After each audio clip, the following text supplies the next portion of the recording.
পাইলে গাই মুনার গান।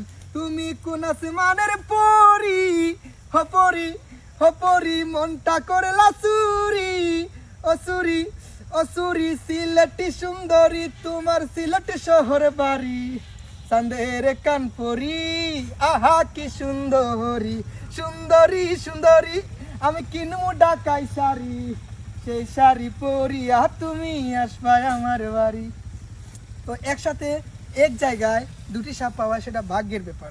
তো এক জায়গায় এক গর্তের মধ্যে এক বাসস্থানে এক বসত বাড়িতে তারা মানে বাড়ি বানাইছে, তাদেরকে তাদের বাড়িতেই ছেড়ে দেব, তারা ভালো থাকুক সুস্থ থাকুক আর তাদের ফ্যামিলি যাতে অনেক বড় হয়ে যাতে আগামীতে আসলে এখানে যাতে আমি দুটা পাই না, তাদের পুরো টিম বংশ গোষ্ঠী পাই আমি নাকি। হ্যাঁ, তো এদেরকে ছেড়ে দেওয়া উচিত। হ্যাঁ, চলো।